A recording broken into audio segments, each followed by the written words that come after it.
ഇന്ന് ഊണിന് വഴുതനങ്ങപ്പേരി ഉണ്ടാക്കണേ കേട്ടോ. നമ്മൾ ഭംഗി നോക്കിയിട്ട് കാര്യമില്ല. കണ്ടോ, നല്ല സുന്ദരി വഴുതനങ്ങയായിരുന്നു. പക്ഷേ അതിൻ്റെ ഉള്ളിൽ നോക്കി പുഴുവാണ്, പുഴു. അതായത് നമ്മൾ എന്താ പറയുക മമ്മി, ഭാഗ്യ സൗന്ദര്യം നോക്കിയിട്ട് കാര്യമില്ല, ആന്തരിക സൗന്ദര്യം നോക്കണം എന്ന് പറയും നമ്മൾ മനുഷ്യരോട്ട്. കാര്യങ്ങൾ അല്ലേ, സ്വഭാവം നോക്കുമ്പോൾ പുറമേക്കുള്ള ഭംഗി നോക്കിയിട്ട് കാര്യമില്ല, നമ്മൾ ഉള്ളിലുള്ളതാണ്.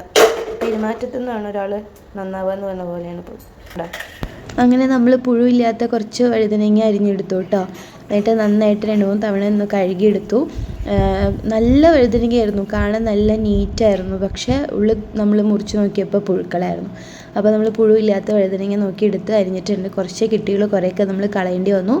അതിലേക്ക് കഴുകി വൃത്തിയാക്കിയ വഴുതനങ്ങയിലേക്ക് നമ്മൾ 2 സ്പൂണ് മഞ്ഞൾപ്പൊടിയും 1 സ്പൂണ് 1.5 സ്പൂണ് നമ്മൾ ഉപ്പുപൊടിയും കൂടി ചേർത്ത് ഒന്ന് മിക്സ് ചെയ്ത് കൊടുക്കുക കേട്ടോ. ഇനി അതിലേക്ക് നമുക്ക് വേണ്ടത് ഒരു സവാളയും അതുപോലെ തന്നെ 2 പച്ചമുളകുമാണ്. അപ്പോൾ സവാള നമ്മൾ നീളത്തിലാണ് അരിയണം കേട്ടോ, കുഞ്ഞിതായിട്ടല്ല അരിയണം, നീളത്തിൽ അരിഞ്ഞെടുത്തു. പിന്നെ നമ്മൾ 2 സവാളയും ഇതുപോലെ അരിഞ്ഞെടുത്തു. എന്നിട്ട് നമ്മൾ മിക്സ് ചെയ്ത് വെച്ചിരിക്കുന്ന മഞ്ഞൾപ്പൊടിയും ഉപ്പിട്ട് വെച്ചിരിക്കുന്ന വഴുതനങ്ങയിലേക്ക് നമ്മൾ ഉള്ളിയും മുളകും കൂടി ഇട്ട് നന്നായിട്ടൊന്ന് മിക്സ് ചെയ്യുക. അത് നന്നായിട്ട് ഇളക്കി കൊടുക്കണം കേട്ടോ. അതിൽ നന്നായിട്ടൊന്ന്, അതായത് എല്ലാത്തിലും ആ മഞ്ഞൾപ്പൊടിയും ഉപ്പൊക്കെ പിടിക്കണം. എന്നിട്ട് നന്നായിട്ട് കൈ കൊണ്ട് ഒന്ന് മിക്സ് ചെയ്ത് കൊടുക്കുക.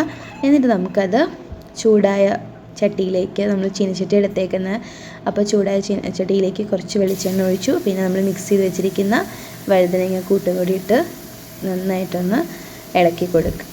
അപ്പോൾ എല്ലാം നമ്മൾ അതിലേക്ക് ഇട്ടു. ഇനി നമുക്കത് ഇതിലേക്ക് നമുക്ക് വെള്ളമൊന്നും ആവശ്യമില്ല കേട്ടോ നമ്മുടെ വഴുതനങ്ങ ഉപ്പേരിയിലേക്ക്. അപ്പോൾ അത് അടച്ച് വെച്ചിട്ടൊന്ന് ആവിയിൽ വേവിക്കുക. ദേ നമ്മുടെ ഉപ്പേരി റെഡി ആയിട്ടുണ്ട് കേട്ടോ. അപ്പോൾ എല്ലാവരും ഇത് ട്രൈ ചെയ്ത് നോക്കൂ, സിമ്പിളാണ്, നല്ല ടേസ്റ്റുമാണ് കേട്ടോ. കഴിക്കണത് ഇത്ര കുറച്ച് ഒരു കുട്ടി പോലും ഇതിനൊക്കെ കഴിക്കും. അപ്പോൾ നമ്മുടെ ചോറിന് ഇതേ വഴുതനങ്ങ ഉപ്പേരി ഉണ്ട്. പിന്നെ ഇന്നലത്തെ കുറച്ച് അമരക്ക ഉപ്പേരി, രാവിലത്തെ കടലക്കൂട്ടാനും ഉണ്ടായിരുന്നു. പിന്നെ നാട്ടിൽ നിന്ന് നമ്മൾ കൊണ്ടുവന്ന പുളിയിഞ്ചി, പിന്നെ നമുക്ക് കുറച്ച് ലെമൺ റൈസിൻ്റെ ബാക്കി ഉണ്ടായിരുന്നു. ഇത്രയേ ഉള്ളൂ. Thank you.